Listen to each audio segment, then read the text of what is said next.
ప్రకటన గ్రంథం 13వ అధ్యాయం. ప్రకటన గ్రంథం 13వ అధ్యాయం 11వ వచనం నుండి చివరి వరకు ఉన్న భాగాన్ని చదువుదాం. మరియు భూమిలో నుండి మరి యొక్క క్రూర మృగం పైకి వచ్చుట చూచితిని. గొర్రె పిల్ల వంటి కొమ్ము వంటి 2 కొమ్ములు దానికి ఉండెను. అది ఘట సర్పం వలె మాటలాడుచుండెను. అది ఆ మొదటి క్రూర మృగమునకున్న అధికారపు చేష్టలన్నీయు దాని ఎదుట చేయుచున్నది. మరియు చావు దెబ్బ తగిలి బాగుపడి ఉన్న ఆ మొదటి మృగమునకు భూమియు దానిలో నివసించువారును నమస్కారము చేయునట్లు అది బలవంతము చేయుచున్నది. అది ఆకాశము నుండి భూమికి మనుషులు ఎదుట అగ్ని దిగి వచ్చినట్టుగా గొప్ప సూచనలు చేయుచున్నది. కత్తి దెబ్బ తినియు బ్రతికిన ఈ క్రూర మృగములకు ప్రతిమను చేయవలనని అది భూనివాసులతో చెప్పుచు ఆ మృగము ఎదుట చేయుటకు తనకి ఇయ్యబడిన సూచనల వలన భూనివాసులను మోసపుచ్చుచున్నది. మరియు ఆ మృగము యొక్క ప్రతిమ మాట్లాడునట్లును ఆ మృగము యొక్క ప్రతిమకు నమస్కారము చేయని వారిని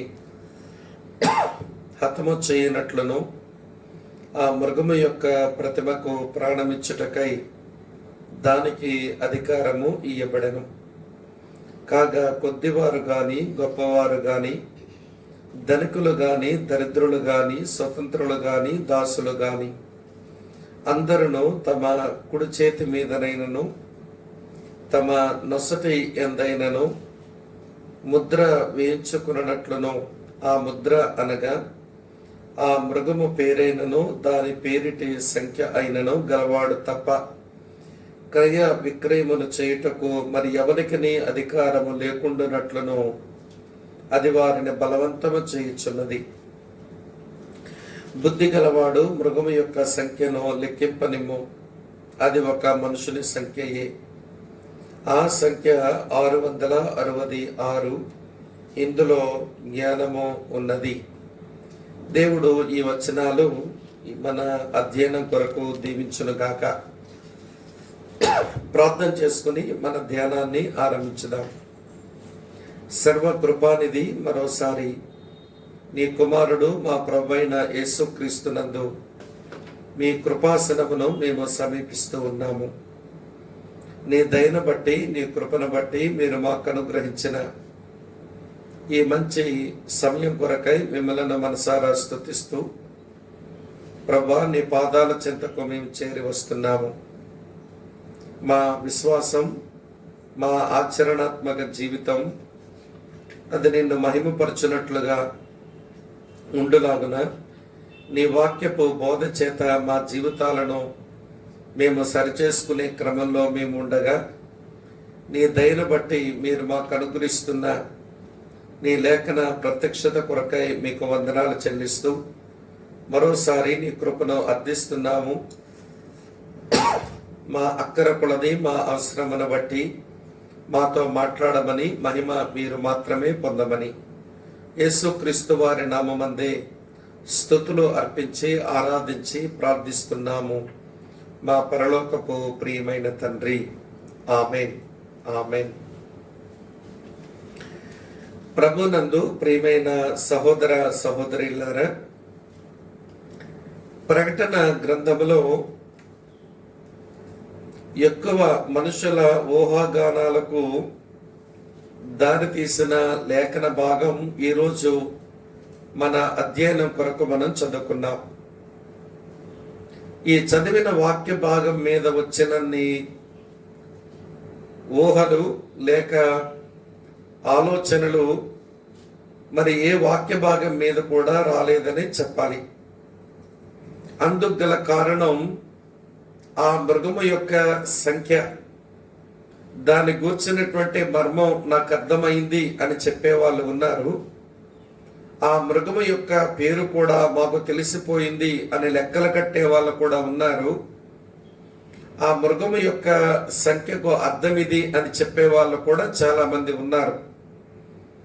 వారు చేసిన స్పెక్యులేషన్స్ లో అనేకమైన భాష్యాలు క్రైస్తవ ప్రపంచానికి పరిచయం అయిన ఇప్పటి వరకే.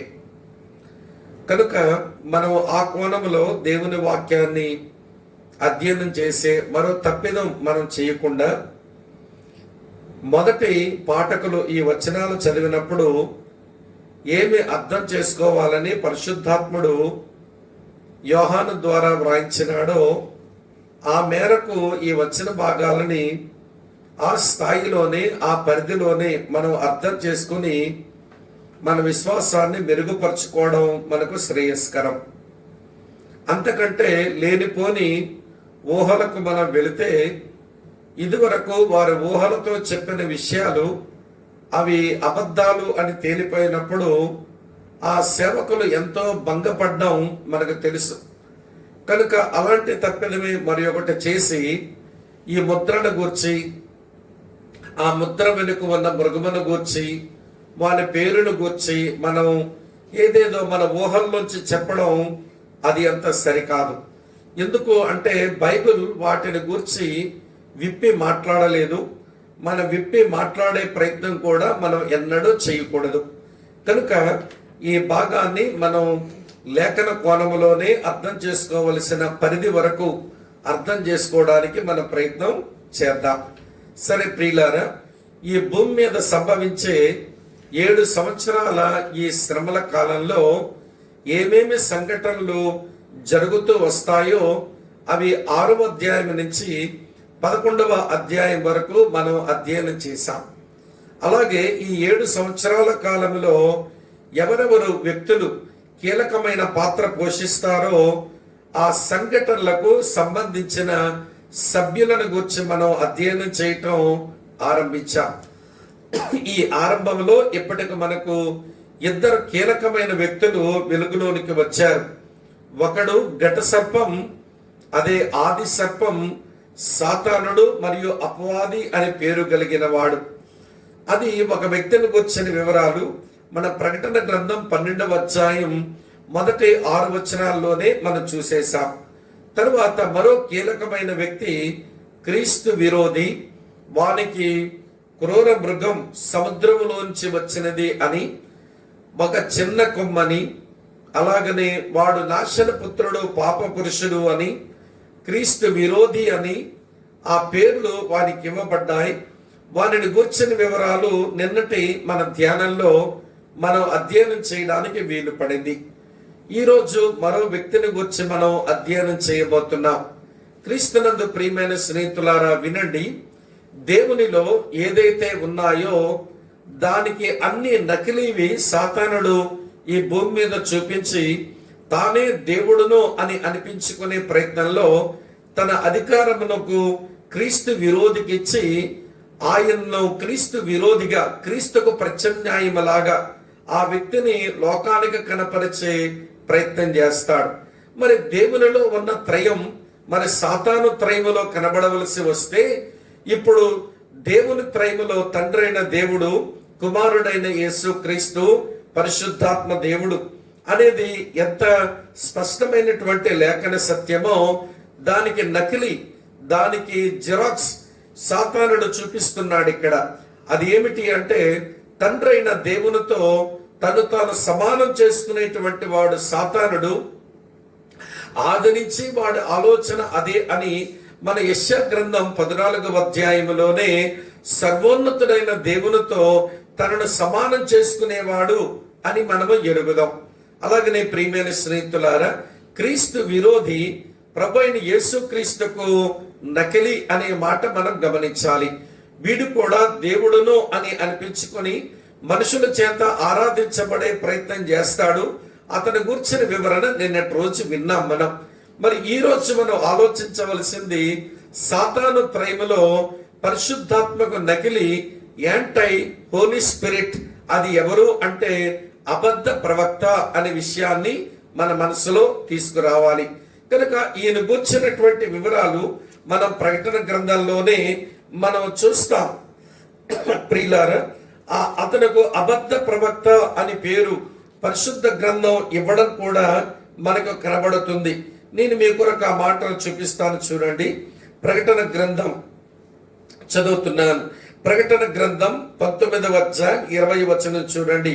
అప్పుడు ఆ మృగమును దాని ఎదుట సూచక్రియలు చేసి దాని ముద్రను వేయించుకుని వారిని, ఆ మృగపు ప్రతిమకు నమస్కరించిన వారిని మోసపరిచిన ఈ అబద్ధ లేక ఆ అబద్ధ ప్రవక్తయు అని మనం చూస్తాం. తర్వాత 20వ అధ్యాయం మళ్ళీ చూడండి, 10వ వచనంలో మనం చూస్తాం. వారిని మోసపరిచిన అపవాది అగ్ని గంధకముల గల గుండములో పడవేయబడెను, అచ్చట క్రూర మృగమును అబద్ధ ప్రవక్తయు ఉన్నారు అని రాసి ఉంది.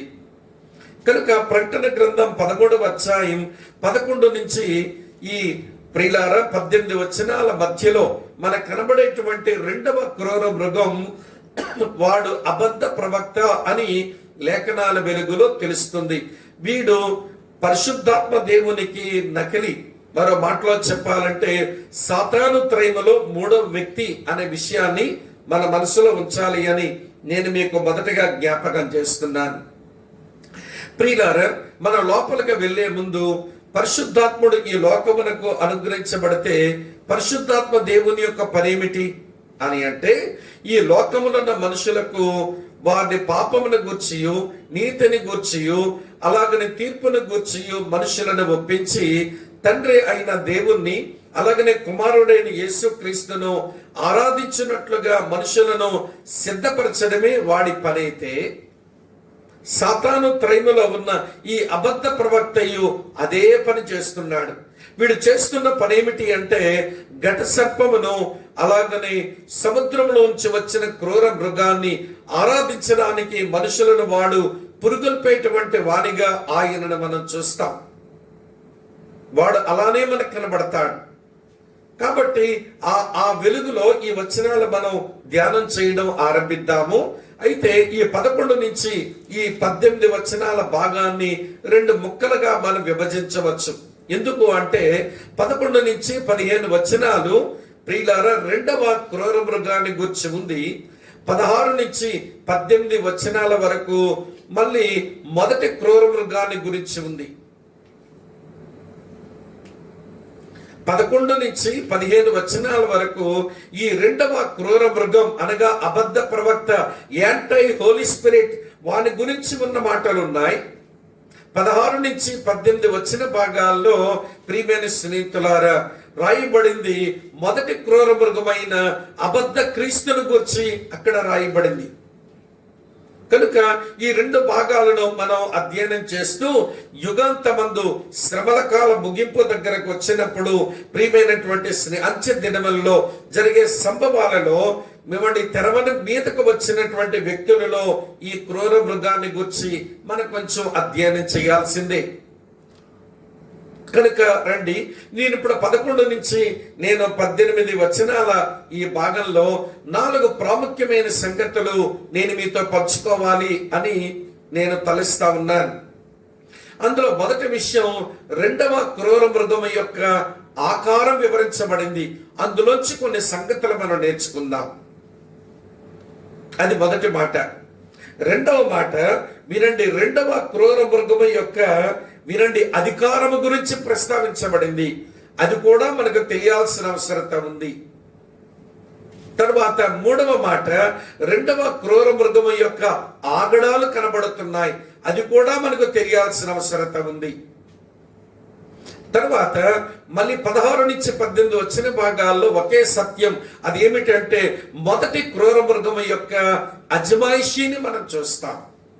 కనుక ఈ 4 సంగతులను మీ మనసులో పెట్టుకోండి. అగుపడుట, అధికారం, ఆగడాలు, అజమాయిషి. ఈ 4 ప్రాముఖ్యమైన విషయాలు ఈ 11 నుంచి 18 వచనాల ఏమండి సారాంశంలో మనకు కనబడుతున్నాయి. సరే ప్రియమైన స్నేహితులారా, శ్రమల కాలం ఈ భూమి మీద ఆరంభించబడిన ఆ గడియల్లో జరుగుతున్నటువంటి సంభవాలలో కీలకమైన పాత్రలు పోషించేటువంటి వ్యక్తులలో ఈ మూడో వ్యక్తిని గురించి మనం ఇప్పుడు అధ్యయనం చేస్తున్నాం. రండి, వాడు ఎలా అగుపడుతున్నాడట 11వ వచనం చదువుతున్నాను. ప్రకటన గ్రంథం 13వ అధ్యాయం 11వ వచనంలో హిస్ అపియరెన్స్, వాడు అగుపడే విధానం చూడండి ఎట్లుందో. మరియు భూమిలో నుంచి మరి ఒక క్రూర మృగం పైకి వచ్చుట చూచితిని. గొర్రె పిల్ల కొమ్ము వంటి 2 కొమ్ములు దానికి ఉండెను, అది ఘట సర్పం వలె మాటలాడుచుండెను. క్రీస్తునందు ప్రియమైన స్నేహితులారా, ఈ క్రూర మృగం భూమిలో నుంచి వస్తుంది. అక్షరార్థంగా వినండి, ఈ భూమిలో నుంచి అనే మాట మనం ఆలోచిస్తున్నప్పుడు ఫ్రమ్ ద ల్యాండ్ అనే మాట ఉపయోగించబడింది, ఫ్రమ్ ద ఎర్త్ అనే మాట కాదు. ల్యాండ్ అనేటువంటి మాట సహజంగా బైబిల్ భాషలో వాడేది, అది ఇశ్రాయేలీల దేశం, అది యెరూషలేముకు ఉపయోగించబడినటువంటి పదం. ఆ కారణం చేత వినండి, ఈ అబద్ధ ప్రవక్త, ఈ యాంటై హోలీ స్పిరిట్, వినండి ప్రియమైన స్నేహితులారా, వాడు యెరూషలేములో నుంచి వాడు లేస్తాడు అని ఊహించడానికి అవకాశం ఉంది. దానితో పాటు కూడా మరో మాట, వాడు యూదుడయ్యే అవకాశం ఉంది అని మనం తర్వాత వాక్య క్రమంలో అర్థం చేసుకోగలుగుతాం. కనుక వాడు భూమిలో నుంచి లేక ల్యాండ్లో నుంచి వస్తున్నాడు, అది మీరు గమనించాలి. ఎలా ఉన్నాడట చూడ్డానికి ప్రియమైన స్నేహితులారా, 2 కొమ్ములు కలిగిన ఒక గొర్రె పిల్లలాగా కనబడుతున్నాడు. సాధారణంగా ఇప్పటి వరకు మన కొమ్ములు దేనికి సాదృశ్యమని నేర్చుకుంటూ వచ్చాము అంటే అధికారము బలమునకు సాదృశ్యమని. సరే, వీడికి కూడా 2 కొమ్ములు ఉన్నాయి గనక వీడు బలమును అధికారము కలిగిన వాడే. కాకపోతే ఆ కొమ్ముల మీద కిరీటం లేదు గనక ఏలుబడి చేసే హక్కు అయితే వీడికి లేదని తేలిపోయింది.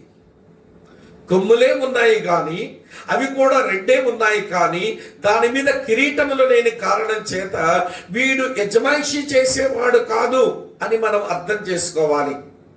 నెంబర్ 2, రెండవ సంగతి, వాడు నోరు తెరిస్తే ఎట్లుందట, ఘట సర్పం వలె మాటలాడుచున్నాడట.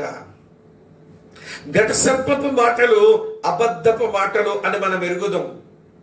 ఘట సర్పపు మాటలు అవి మోసపుచ్చు మాటలు అని మనం ఎరుగుదాం. ఘట సర్పపు మాటలు నేరారోపణ చేయబడిన మాటలు అని మనం ఎరుగుదాం. ఇదివరకే చూసాం ఆ 3 సంగతులు. మరోసారి జ్ఞాపకం చేస్తాను వినండి. యోహాను సువార్త 8వ అధ్యాయం 44వ వచనం ప్రకారం ఆ ఘట సర్పం ఆది సర్పం యొక్క మాటలు అబద్ధములు అని అక్కడ తెలుస్తుంది. 2వ కొరింథీ పత్రిక 11వ అధ్యాయం 3-4 వచనాలలో ఆది ఘట సర్పం యొక్క మాటలు మోసయుక్తమైన మాటలు అని ఆ వచనాన్ని బట్టి మనకు తెలుస్తుంది. ప్రకటన గ్రంథం 12వ అధ్యాయం 10వ వచనం ప్రకారం ఈ ఘట సర్పం మాటలు అవి నేరారోపణ చేయబడిన మాటలు అని గమనించాలి. ప్రియులారా, దీనితో మనం ఒక విషయాన్ని అర్థం చేసుకోవచ్చు. అబద్ధములు, మోసపుచ్చు మాటలు, నేరారోపణ చేయబడిన మాటలు ఒక మనుషుని యొద్ద నుంచి పదే వస్తున్నాయి అని అంటే సత్యం కనబడదు. అలాగనే ప్రియమైన స్నేహితులారా, యథార్థత లేదు. అలాగనే ఆ వ్యక్తి మాటలో సామరస్యం లేదు అని అంటే ఎంతసేపు నేరారోపణ చేయటం, ఎంతసేపు మోసపు మాటలు మాట్లాడడం, ఎంతసేపు అబద్ధాలే చెప్పడం, ఆ వ్యక్తి నైజం అని అనుకోండి. వెంటనే మనం ఇలా గమనించాలి. అదేంటో తెలుసా, ఈ వ్యక్తి సాతాను యొక్క ప్రలోభాలకు లొంగి వాడు ప్రేరణ చేత బ్రతుకుతున్న మనిషిని. కొంతమందికి సత్యం ఏదో తెలిసినా కానీ అవసరం లేకపోయినా అబద్ధాలు ఆడుతూనే ఉంటారు. యథార్థంగా మాట్లాడితే వచ్చే మేలేంటో తెలిసినా కూడా వారు ఎంతసేపు మోసయుక్తమైన మాటలే మాట్లాడతారు. సామరస్యంగా మాట్లాడి ఎదుటి వారి జీవితాలు కట్టడం ఎట్లో తెలుసుండి కూడా మీరు ఎప్పుడు మాట్లాడినా కానీ నేరారోపణ చేయబడే మాటలు మాట్లాడతారు. కారణం వారి లోపల ఉన్నది వినండి సాతాను యొక్క స్వభావం అని మనం తెలుసుకోవచ్చు.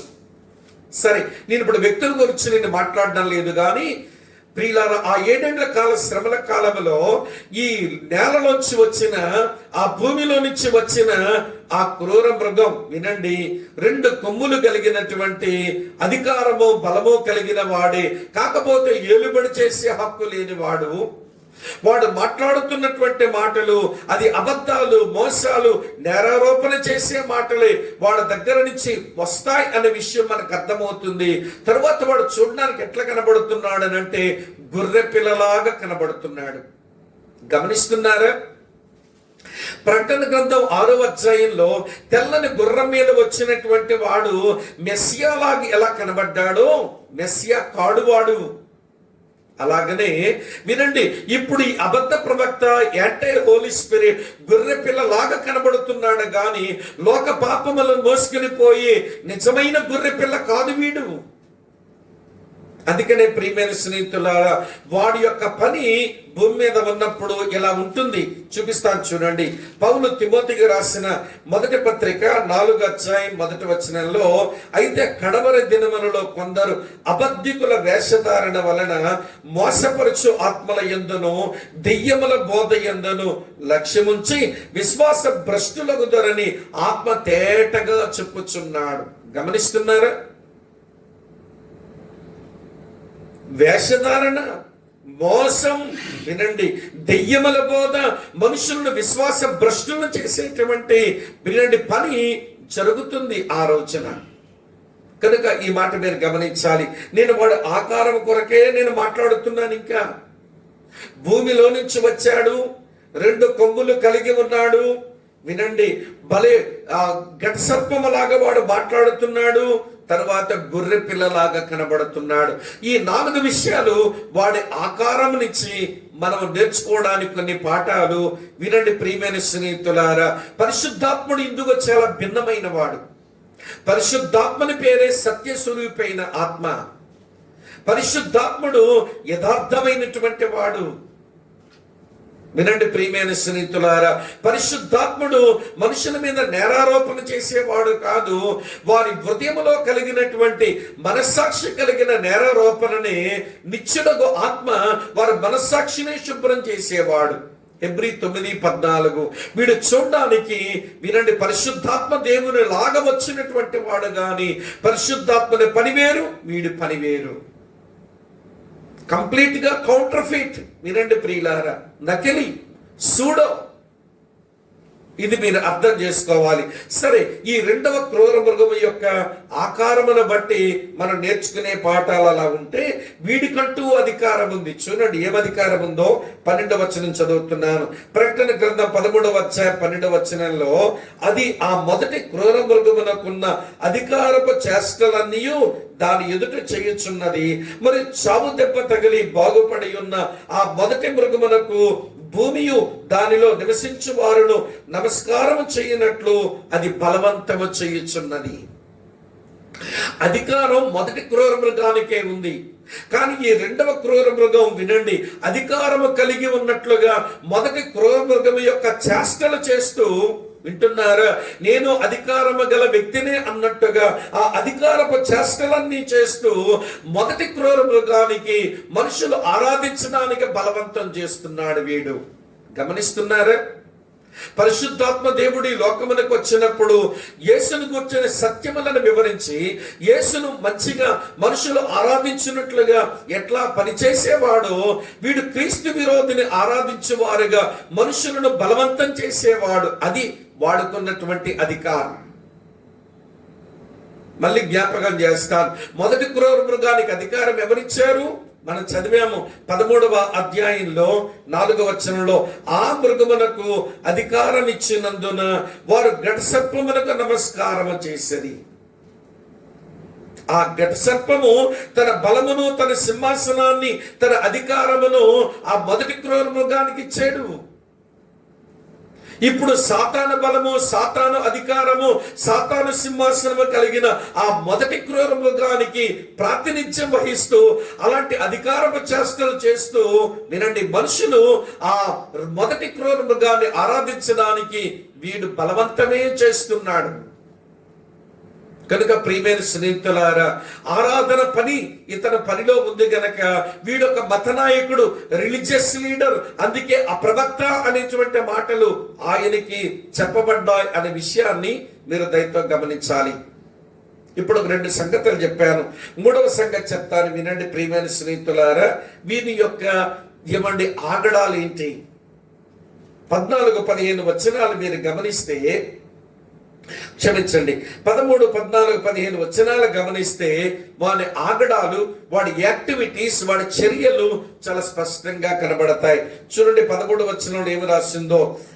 అది ఆకాశము నుండి భూమికి మనుషుల ఎదుట అగ్ని దిగివచ్చున్నట్టుగా గొప్ప సూచనలు చేయుచున్నది. కత్తి దెబ్బ తినియు బ్రతికిన ఈ క్రూర మృగమునకు ప్రతిమను చేయవలనని అది భూనివాసులతో చెప్పొచ్చు. ఆ మృగము ఎదుట చేయుటకు తనకీయబడిన సూచన వలన భూనివాసులను మోసపుచ్చుచున్నది. మరియు ఆ మృగము యొక్క ప్రతిమ మాట్లాడినట్లును, ఆ మృగము యొక్క ప్రతిమకు నమస్కారం చేయని వారిని హతము చేయనట్లును, ఆ మృగము యొక్క ప్రతిమకు ప్రాణమిచ్చుటకై దానికి అధికారము ఇయ్యబడెను.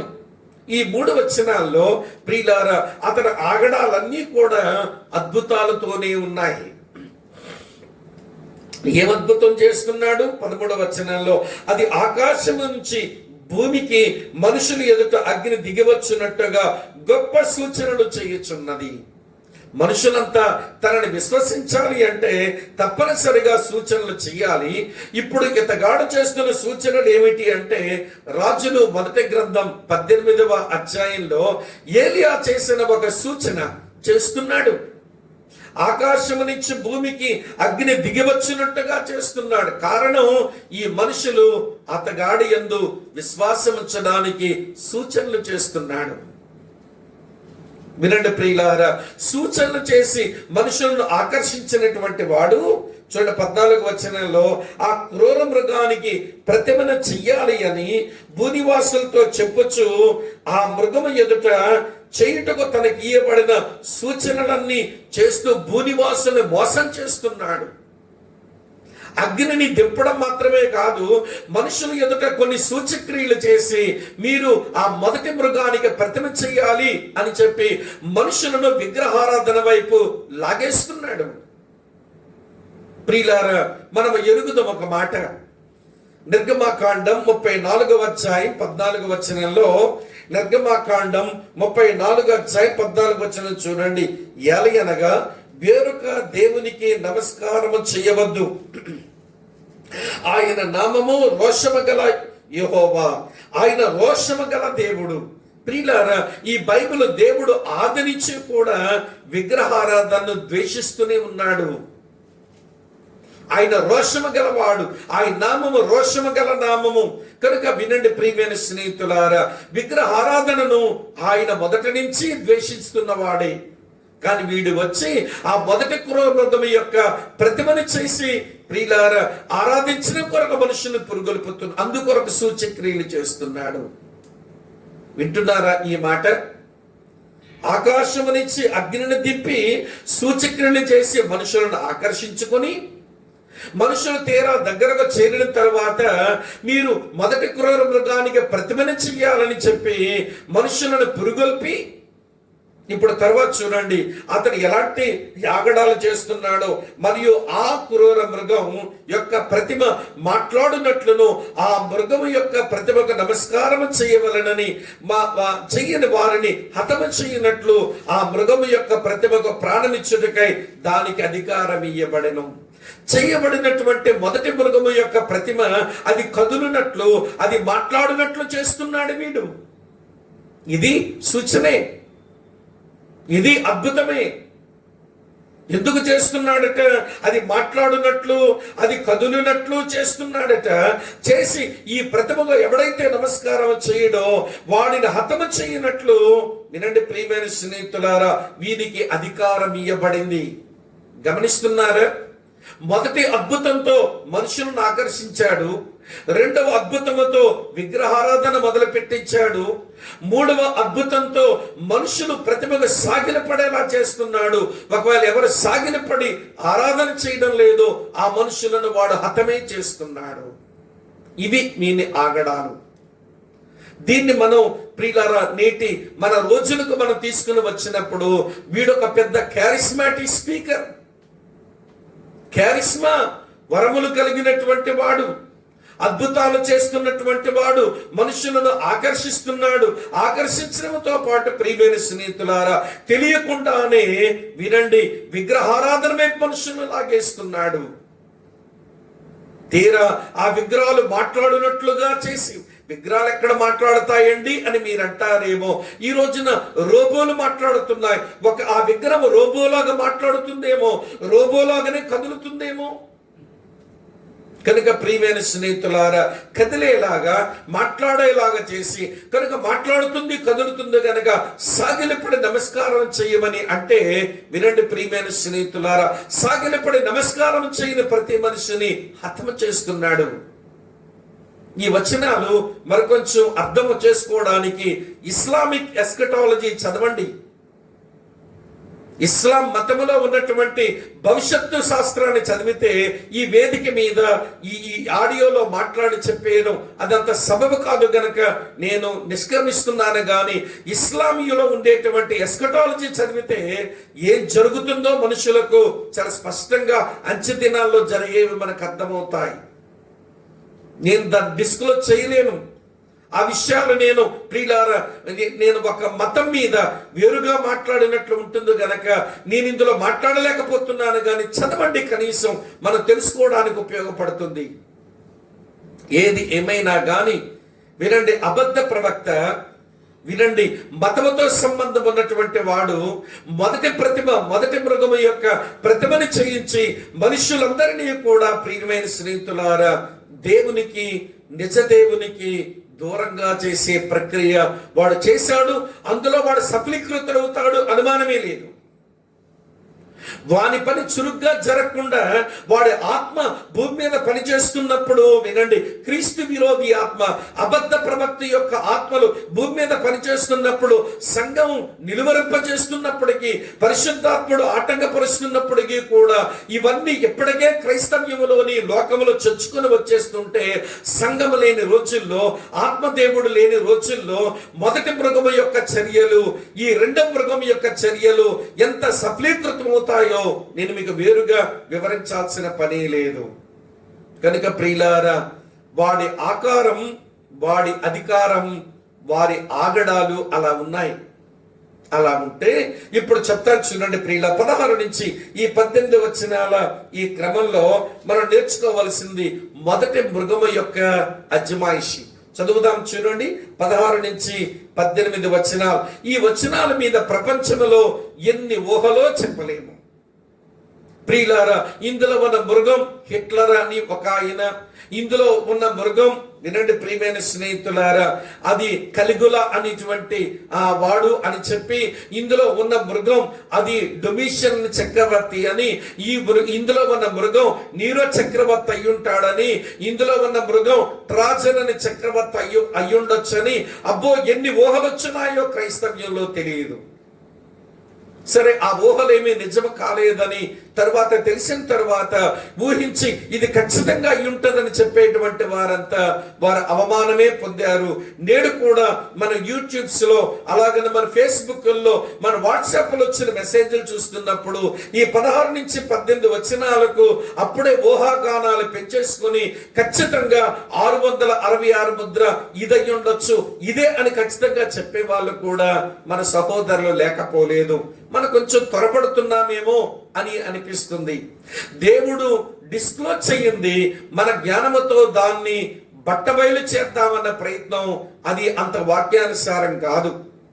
విషయమైతే తెలుసుకుని జాగ్రత్త పడదాము, విషయమైతే తెలుసుకుని మన బాధ్యత నిర్వర్తించుదాము. కానీ ఆ విషయంలో ఉన్నటువంటి వ్యక్తిని కానీ, ఆ వ్యక్తికి సంబంధించిన నెంబర్ను కానీ, ఒక వ్యక్తికి భూమి మీద ఉన్న ఒక వ్యక్తికి ఆపాదించి, భూమి మీద జరుగుతున్న సంఘటనలకు ఆపాదించి ఇదే నిజం అని ఖరారు చేయటం అది అంత సబబు కాదు అని నేను మీకు జ్ఞాపకం చేస్తున్నాను. రండి ప్రియులారా, ఇప్పుడు 16 నుంచి 18 వచనాల్లో మొదటి మృగముని యొక్క అజమాయిషి నేను మీకు జ్ఞాపకం చేస్తాను, వినండి. 16వ వచనం, కాగా కొద్దివారు గాని గొప్పవారు గాని, ధనికులు గాని దరిద్రులు గాని, స్వతంత్రులు గాని దాసులు గాని అందరూ తన కుడి చేతి మీదను తమ నొసటి యందైనను ముద్ర వేయించుకున్నట్లును, ఆ ముద్ర అనగా మృగము యొక్క పేరైనను దాని పేరిట సంఖ్య అయినను గలవాడు తప్ప క్రయ విక్రయములు చేయుటకు మరి ఎవరికిని అధికారము లేకుండానట్లును అది వారిని బలవంతము చేయుచున్నది. బుద్ధి గలవాడు మృగము యొక్క సంఖ్యను లెక్కింపనిమ్ము, అది ఒక మనుషుని సంఖ్యయే, ఆ సంఖ్య 666. ఇందులో జ్ఞానము గలదు.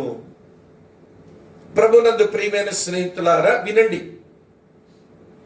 ఇక్కడ ముద్రల గురించి మనం ఆలోచించే ముందు మృగము యొక్క ముద్ర అనే విషయం ప్రకటన గ్రంథంలో 8 పర్యాయాలు ప్రస్తావించబడింది.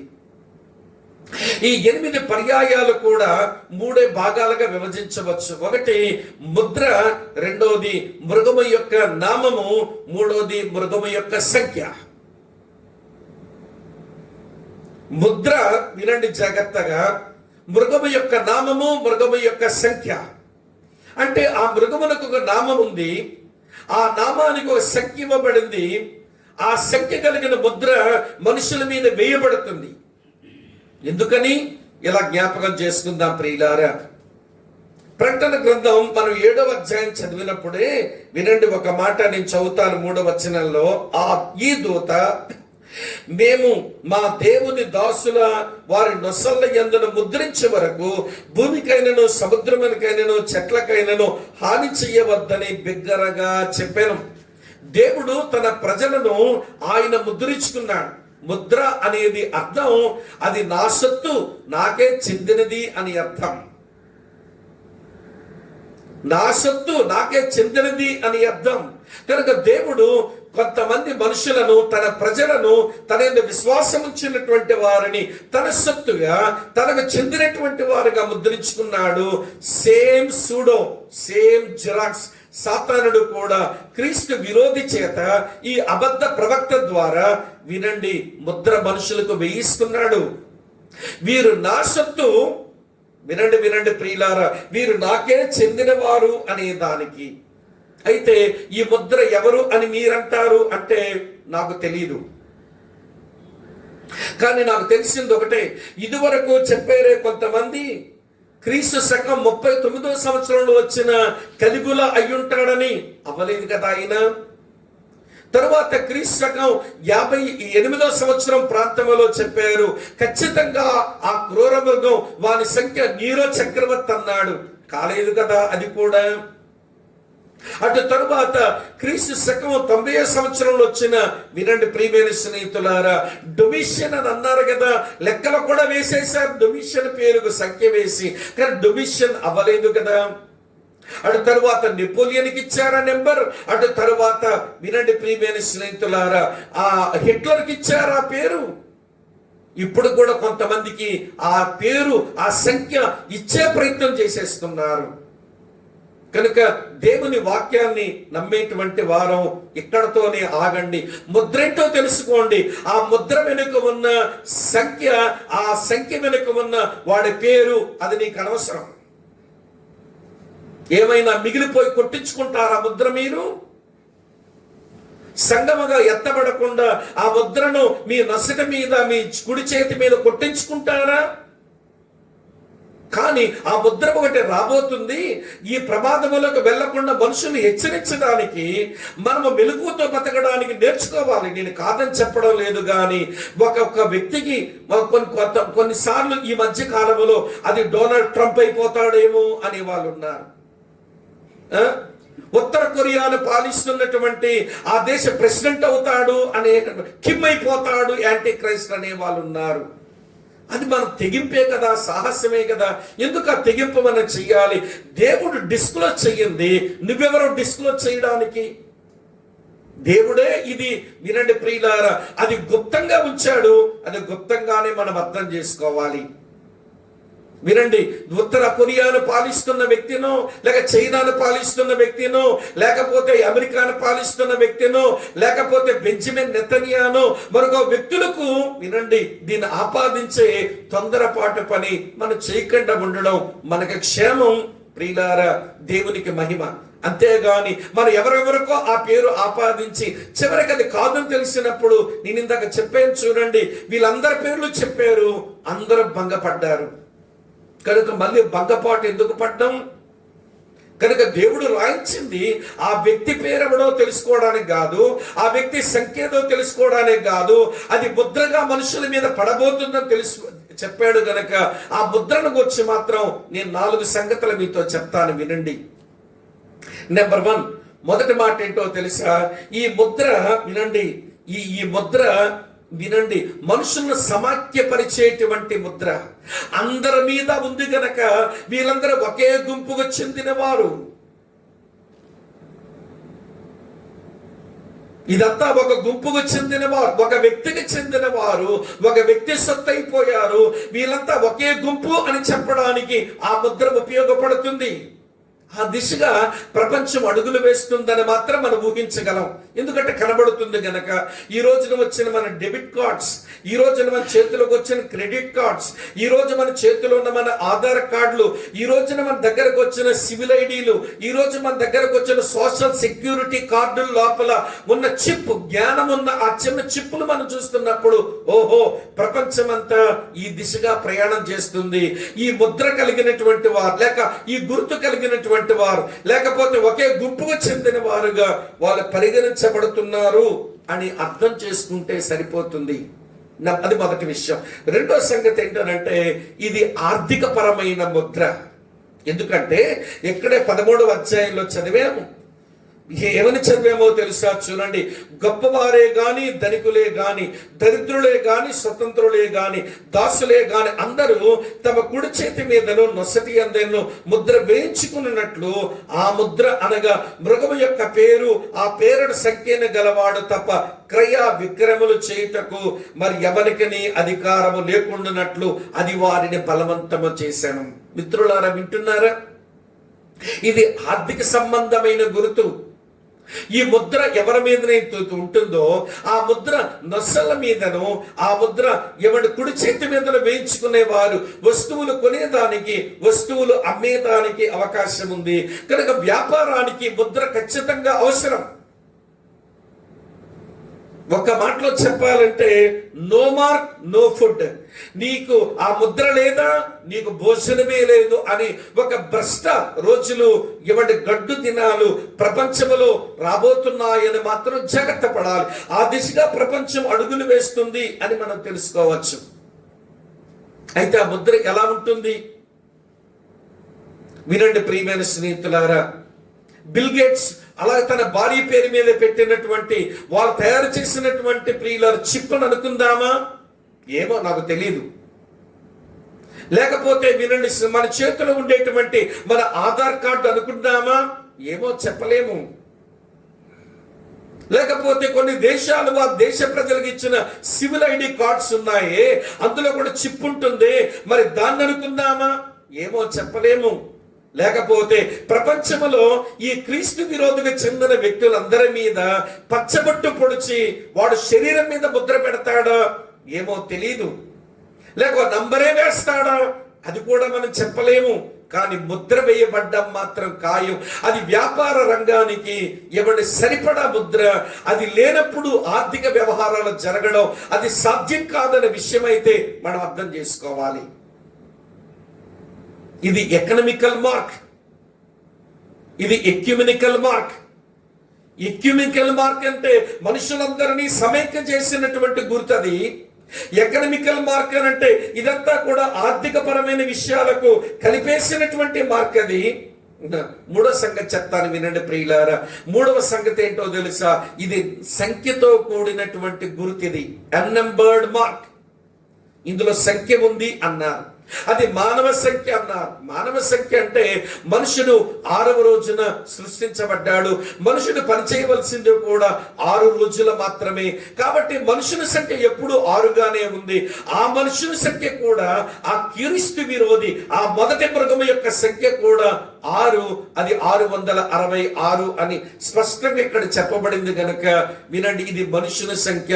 అదొక మనుషుడే అని గమనిస్తే చాలు. మనం తర్వాత నేను మీకు జ్ఞాపకం చేస్తాను. మరో సంగతి ఏంటో చెప్తాను, వినండి. చివరి మాట ఇది ఏమిటో తెలియదు. చివరి మాట ఇది ఎటర్నల్ మార్క్. ఇది నీ నిత్యత్వపు గమ్యాన్ని నిర్దేశించే గుర్తిది. ఎందుకంటారా, మీరు నీ యొక్క 14వ అధ్యాయం నుంచి మనం చదువుతాం.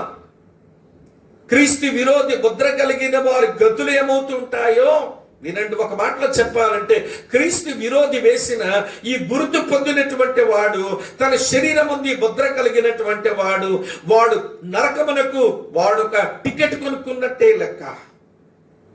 వాడు చావక మునిపే ధవల సింహాసనం మీదకి వచ్చి వాడు నరకములో పడవేయబడక మునిపే భూమి మీద వాడి పరిస్థితే చాలా దారుణంగా ఉంది. చదవమంటారా భూమి మీద వాడి పరిస్థితి ఎలా ఉంటుందో?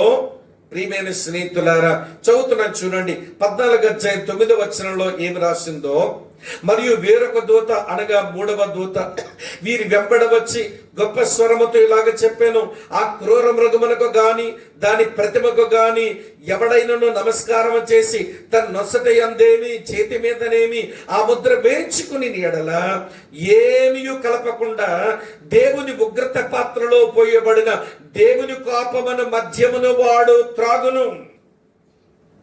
వింటున్నారా? పరిశుద్ధ దూతల ఎదుటను గొర్రెపిల్ల ఎదుటను అగ్ని గంధకముల చేత వాడు బాధించబడును. ఇంకా 11వ వచనం చదవమంటారా? వారి బాధ సంబంధమైన పొగ యుగ యుగములు లేచును. ఆ క్రూర మృగమునకు గాని దాని ప్రతిమకు గాని నమస్కారం చెయ్యువారును దాని పేరు గల ముద్ర ఎవడైనా వేయించుకుని ఎడల వాడు రాత్రింపగళ్ళు నెమ్మది లేని వారయ్యుందురు. ఇంకా చదవమంటారా? 16వ అధ్యాయం 2వ వచనం చూడండి.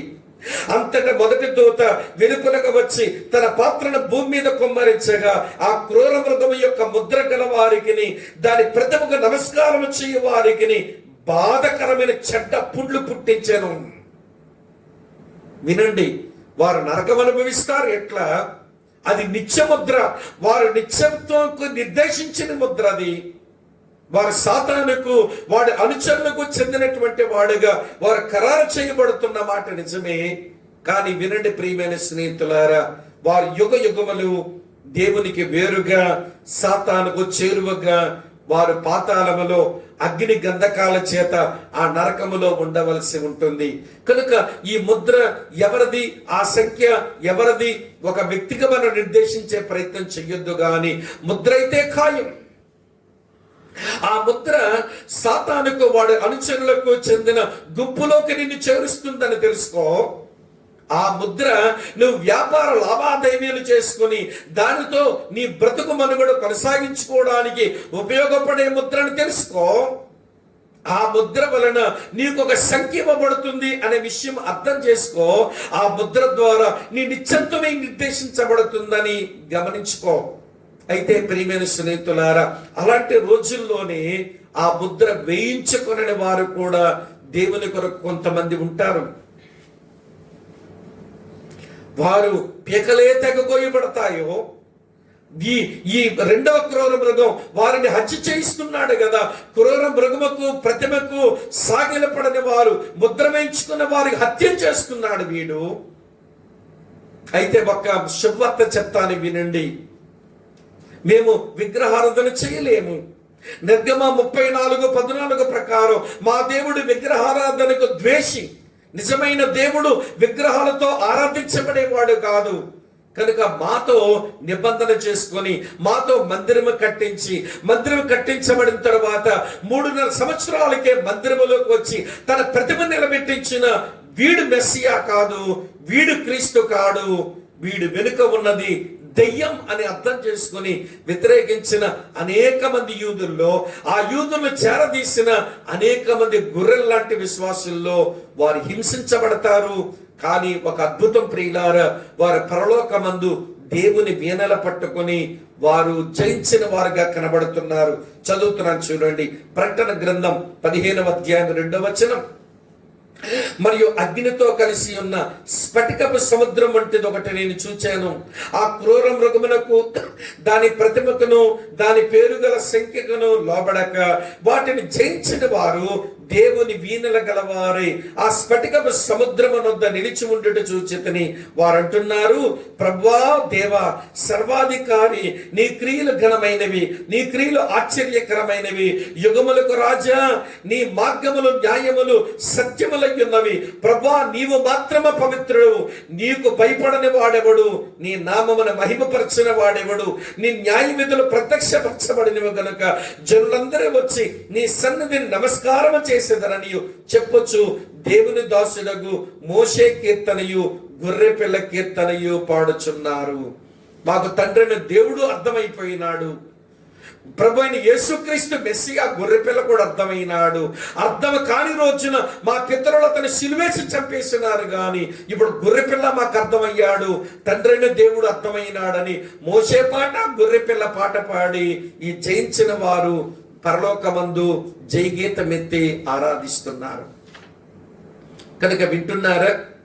వినండి ప్రియమైన స్నేహితులారా, సాతానుడు వాడి అనుచరుడు అలాగనే అబద్ధ ప్రవక్త వేసిన ఆ ముద్రను తప్పించుకొని ఆ ప్రతిమకు సాగిలపడక ఉన్నటువంటి వారు నిత్యత్వంలో యుగ యుగాలు దేవునితో వారు నిలుస్తున్నారు. సరే, ఈ సత్యం బట్టి మనమేమి నేర్చుకోవాలి? సంఘ పరిశుద్ధులంగా యేసు తన రక్తం పెట్టి కొనుక్కొని అనుదినము తన వాక్యం చేత పరిశుద్ధపరుస్తున్న ఈ సంఘము కొరకు వినండి, నిత్య నివాసాలు సిద్ధపరిచిన ఆ దేవుడు ఏ సంఘము కొరకైతే ఎంత పనిచేసినాడో ఆ సంఘములను పరిశుద్ధులంగా మీరు నేను ఏమి నేర్చుకోవాలి అని అంటే, వినండి ప్రియులారా, నేను ఒక మూడే మాటలు చెప్తాను. మొదటి మాట, ప్రతి ప్రవక్త దేవుని యొద్ద నుంచి వచ్చిన వాడని అనుకోవద్దు. అద్భుతాలు జరిగినంత మాత్రాన వాడు దేవుని యొద్ద నుంచి పంపించబడిన ప్రవక్తను అనుకోవద్దు. అబద్ధ ప్రవక్త ఆత్మ, అబద్ధ క్రీస్తు యొక్క ఆత్మ ఇప్పుడు క్రియ చేయుచునే ఉన్నాయి గనక నువ్వు మోసగించబడే ప్రమాదం ఉంది గనక నువ్వు మోసపోవద్దు అని నేను మొదటిగా మీకు మనవి చేస్తున్నాను. నెంబర్ 2, రెండవ సంగతి, దేవుని ఎదుట తప్ప మరి ఎవరి ముందు కూడా శరమ వచ్చక దేవుని కొరకు మొర్దెకైలాగా బతకడం నేర్చుకుందాం. షడ్రక్ మేషక్ అబేద్నెగోలాగా బతకడం నేర్చుకుందాం. అంతేగాని వినండి, ప్రతి విగ్రహానికి సాగిలి పడిపోవడం. మీరు అడగచ్చు, బ్రదర్ మా ఇంటికి వచ్చి చూడండి ఏ విగ్రహం ఉండదండి అంటాం. లేదు లేదు ప్రియులారా, దేవుని మీద నీకున్న ప్రేమ, దేవుని మీద నీకున్న భక్తి చల్లార్చేది ఏదైనా విగ్రహమే. దానికి నువ్వు శిరము ఉంచుతున్నావు. నీ ఉద్యోగానికి శిరము ఉంచే మనసు, మరో వ్యక్తికి శిరం వంచే మనసు, దేవుని స్థానములో నువ్వు తీసుకుని వచ్చిన ఉద్యోగమో, దేవుని స్థానములో నువ్వు తీసుకుని వచ్చిన వ్యక్తో, దేవుని స్థానములో నువ్వు తీసుకుని వచ్చిన నీ ఆస్తిపాస్తులో, లేక దేవుని స్థానములో తీసుకుని వచ్చిన నీ సంబంధ బాంధవ్యాలు, దేనికైనా దేవుని స్థానం వాటికి ఇచ్చావనంటే, దానికి శిరమ వచ్చావనంటే, వినండి, నువ్వు ఒక విగ్రహారాధికుడు అని తెలుసుకో. నీ హృదయములో సర్వోన్నతమైన స్థానము నీ ప్రభువైన యేసుక్రీస్తుదే కదా. ఆ స్థానం మరి ఎవరికీ చెందనియొద్దు. ఆ స్థానములోకి మరి ఎవరిని రానియొద్దు. చివరకు నీ తల్లిదండ్రులైనా, నీ అన్నదమ్ములైనా, నీ అక్కచెల్లెలైనా, నీ భార్య బిడ్డలైనా, నీ భర్త అయినా, నీ ఉద్యోగమైనా, నీకున్న ఆస్తిపాస్తులైనా దేవుని చోట్లోనికి దేన్ని తీసుకురానియొద్దు. తెచ్చామా? వినండి, ఈ ప్రమాదం ఒకరోజు జరుగుతుంది, కానీ ఆల్రెడీ మనం ఆ ప్రమాదంలో ఉన్న మనుషులమే అయిపోతాము. కనుక వినండి ప్రియమైన స్నేహితులారా, మూడవ సంగతి, ఎఫెసీ 1:13 ప్రకారం దేవుని ముద్ర కలిగినటువంటి వారంగా, దేవునికే చెందిన వ్యక్తిని, నేను దేవుని యొక్క ఆస్తి, నేను నా సొత్తు కాదు, విలువ పెట్టి కొనబడిన వాడను, నా దేహముతో దేవుని నేను గణపరుస్తాను అన్న ఆలోచనతోనే మన జీవితం ఉదయం లేచిన దగ్గర నుంచి రాత్రి నిద్రపోయే వరకు ఆ గమనంతోని గ్రహింపుతోనే బ్రతుకుదాం.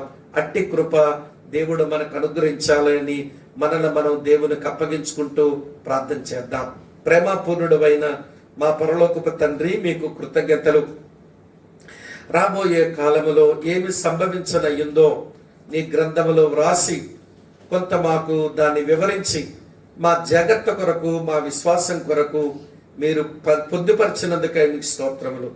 పదిలపరచబడిన ఈ లేఖన సత్యాల ద్వారా మేము మెలకువ కలిగి బ్రతకడానికి, మోసము ప్రతి జారుడు స్థలములో మమ్మల్ని మేము జాగ్రత్తగా కాపాడుకుని ప్రభా నీతో మేము అనుసంధానమై మేము మా సొత్తు కాదు, విలువ పెట్టి కొనబడిన వారమని నీకే మమ్మల్ని మేము అప్పగించుకుని బ్రతుకున్నట్లుగా మీరే మీ కృపాకార్యం మా ఎడల జరిగించమని మమ్మల్ని మేము దయగల నీ కృపగల హస్తాలకు అప్పగించుకుంటూ మా ప్రియులందరినీ నీకు అప్పగిస్తూ యేసు నామములోనే స్తోత్రాలు చెల్లించి ఆరాధించి ప్రార్థిస్తున్నాము తండ్రి.